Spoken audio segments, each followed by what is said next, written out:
जरा सोचिए किसी के कंप्यूटर के अंदर एक ऐसा घुसपैठिया बैठा है जो सब कुछ देख रहा है, अपना काम भी कर रहा है और शायद किसी बड़े हमले की तैयारी में है, पर इसकी किसी को कानो कान खबर तक नहीं।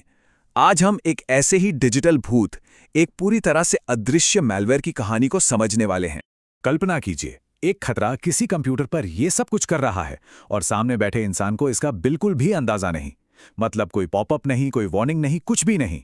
यही बात इस मालवेयर को इतना ज्यादा खतरनाक बना देती है। तो सवाल यही उठता है कि आखिर कोई मैलवेयर इतना अदृश्य हो कैसे सकता है। चलिए एक जासूस की तरह इसके पीछे की तकनीक को समझते हैं और इस राज से पर्दा उठाते हैं। चलिए अब इसकी परतें खोलना शुरू करते हैं। सबसे पहले ये समझना जरूरी है कि ये दुश्मन आखिर है कौन और इसका काम करने का तरीका क्या है। देखिए, सबसे पहले तो ये समझिए कि ये मैलवेयर खुद में पूरा हमला नहीं है। इसे एक लोडर कहते हैं, यानी ये सिर्फ पहला कदम है। इसका काम है चुपके से दरवाज़ा खोलकर रखना ताकि रैंसमवेयर जैसे बड़े और खतरनाक प्रोग्राम्स बाद में अंदर आ सके। इसकी सबसे चालाक तकनीक का नाम है लिविंग ऑफ द लैंड। इसका मतलब ये है कि ये मैलवेयर बाहर से कोई संदिग्ध हथियार लेकर नहीं आता। ये कंप्यूटर के अपने ही भरोसेमंद टूल्स जैसे पावरशेल का इस्तेमाल करता है।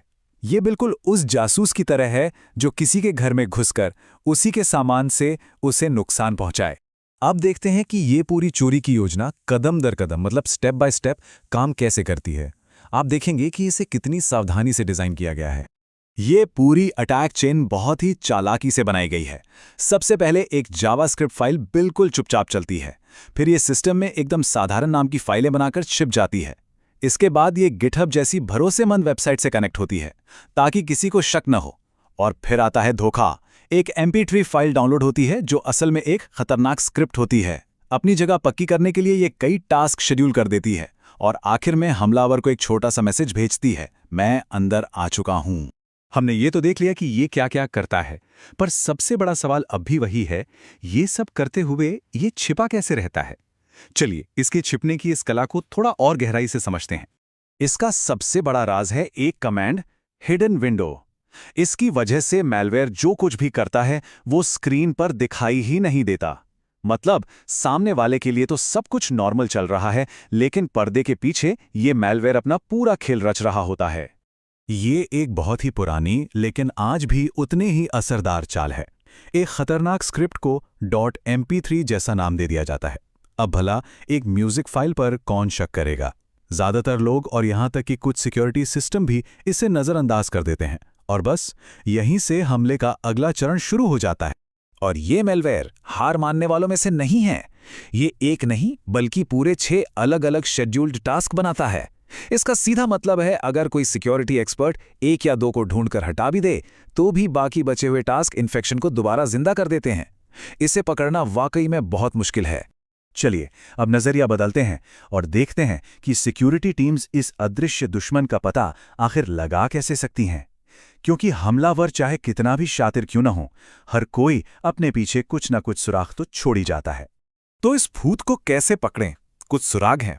जैसे अगर कोई स्क्रिप्ट पावरशेल जैसे ताकतवर टूल को चला रही है तो ये एक खतरे का संकेत है। अचानक से नए शेड्यूल टास्क का बनना भी शक पैदा करता है। और सबसे बड़ा क्लू, अगर कोई MP3 जैसी म्यूजिक फाइल डाउनलोड होकर एक प्रोग्राम की तरह चलने लगे तो समझिए कि कुछ तो गड़बड़ है। और हाँ, एक आसान उपाय है wscript.exe नाम के प्रोग्राम को ही ब्लॉक कर देना, जिससे यह हमला शुरू ही नहीं हो पाएगा। तो ये सब देखकर एक बात तो एकदम साफ है, ये कोई एक छोटा मोटा वायरस नहीं है जिसे किसी ने मजाक में बना दिया हो। तो सवाल है, इसे किसने बनाया और इसका असली मकसद क्या हो सकता है। सिक्योरिटी एक्सपर्ट्स का भी यही मानना है कि ये किसी नौसिखिए का काम बिल्कुल नहीं है। ये एक प्रोफेशनल टूल है जिसे लंबे समय तक छिपे रहने के लिए ही डिज़ाइन किया गया है ताकि ये चुपचाप हमलावर से नए नए निर्देश लेता रहे। और यहीं हमें साइबर क्राइम की दुनिया की एक बड़ी तस्वीर दिखाई देती है। इस तरह के मैलवेयर अक्सर इनिशियल एक्सेस ब्रोकर्स इस्तेमाल करते हैं। ये वो अपराधी हैं जिनका काम सिर्फ किसी सिस्टम का ताला तोड़ना होता है। एक बार दरवाजा खुल जाए तो वो अंदर जाने की चाबी दूसरे बड़े अपराधी ग्रुप्स जैसे रैंसमवेयर गैंग्स को बेच देते हैं। ये अपने आप में एक पूरा बिजनेस मॉडल है। तो आखिर में ये सोचने वाली बात है, ये लोडर खुद में अंतिम खतरा नहीं है, ये तो सिर्फ एक शुरुआत है। ये उस चाबी की तरह है जो किसी भी दरवाजे को खोल सकती है। असली खतरा तो ये है कि उस दरवाजे के पीछे से क्या निकलने वाला है।